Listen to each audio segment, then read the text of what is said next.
வணக்கம் நேயர்களே. இன்றைக்கி ஒரு முக்கியமான விஷயம் பேசலாம். இப்போ என்ன ரீசெண்டாக பாதித்த ஒரு விஷயம் அப்படின்னு சொல்லிட்டு பார்க்குறேன். இப்போ ரீசெண்டாக வந்து ஒரு 1 வீக் முன்னாடி வந்து ஒரு லேடி வந்தாங்க. லைக் ஷீஸ் அரௌண்ட் 51, சரிங்களா? ஸோ இவங்க வந்து ஃபஸ்ட்டு வந்து இவங்களுடைய குளிக்கும்போது மார்பகத்தில் வந்து ஏதோ கட்டி மாறி இருக்குது அப்படின்னு சொல்லிட்டு she went to a famous hospital. அங்கே வந்து அவங்க வந்து அதுக்குண்டான நார்மலான ஃபஸ்ட் திங் மேமோகிராம் பண்ணாங்க, அப்புறம் வந்து அல்ட்ராசவுண்ட் பண்ணாங்க, அப்புறம் வந்து ஒரு சிடி ஸ்கேன் பண்ணாங்க.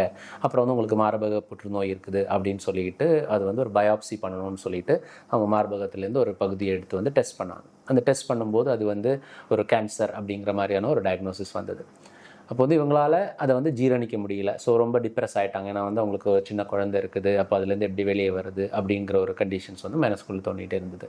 ஸோ அதே வந்து அவங்க வந்து மறுபடியும் அவங்க ரிலேட்டிவோட அட்வைஸ் படி அதை வந்து ரீசெக் பண்ணிக்கலாம் அப்படின்னு சொல்லிட்டு இன்னொரு ஹாஸ்பிட்டல் போயிட்டு செக் பண்ணாங்க. அங்கே வந்து பயாப்சி வந்து அதே ஸ்டைலை வந்து மறுபடியும் செக் பண்ணும்போது அந்த பயாப்சியில் வந்து கேன்சர் இல்லை அப்படின்னு வந்தது.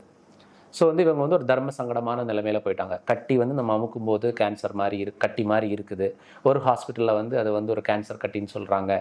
இன்னொரு கேன்சரில் வந்து அதே ஸ்லைடு வச்சு பார்க்கும்போது அது கேன்சர் கட்டி இல்லை அப்படின்னு சொல்கிறாங்க. அப்புறம் வந்து யாரோ ரெஃபர் பண்ணி நம்மளோட ஹாஸ்பிட்டலில் வந்தாங்க.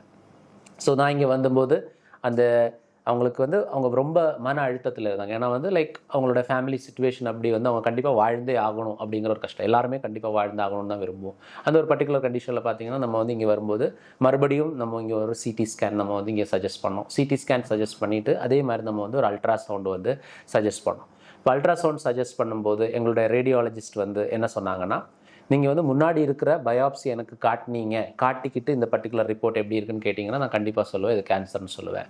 அதே மாதிரி எனக்கு அந்த நீங்கள் பயாப்சி காட்டவே இல்லை, என்னோடய ஒப்பீனியன் மட்டும் கேட்டிங்கன்னா இது வந்து கேன்சர் ஆகிறதுக்கான வாய்ப்பு இருக்கிற கட்டி, ஆனால் வந்து இப்போதைக்கு உறுதியாக கேன்சர் அப்படின்னு சொல்ல முடியாது அப்படிங்கிற ஒரு இது வந்து சொன்னாங்க.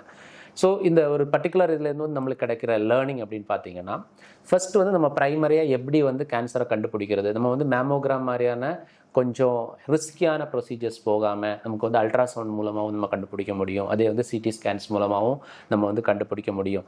அதையும் தாண்டி வந்து ஸோ இவங்களுடைய பிளட் டெஸ்ட் நம்ம எடுத்து பார்க்கும்போது அவங்களுடைய பாடியில் வந்து ஹோமோசிஸ்டீன் அப்படிங்கிற ஒரு என்சைம் அது வந்து ஹையாக இருந்தது, கிட்டத்தட்ட 40 அந்த மாதிரி இருந்தது. வைட்டமின் டி லெவல்ஸ் ரொம்பவே லோவாக இருந்தது. அவங்களுடைய B12 வைட்டமின் B12 லெவல் வந்து ரொம்பவே லோவாக இருந்தது. இதே மாதிரி கொலஸ்ட்ரால் அப்புறம் வந்து சுகர் ரொம்ப ஹையாக இருந்தது. அதே மாதிரி தைராய்டு ஃபங்க்ஷனும் வந்து ரொம்ப ஹையாக இருந்தது. ஸோ இந்த பர்டிகுலர் சினாரியோவில் அந்த நார்மல் கட்டி கேன்சர் உண்டாகிறதுக்கான வாய்ப்புகள் இருக்கிறதுங்கிறது வந்து அவங்களுடைய மெட்டபாலிசம் இந்த சின்ன சின்ன விஷயங்கள் வந்து நம்மளுக்கு சொல்லுது.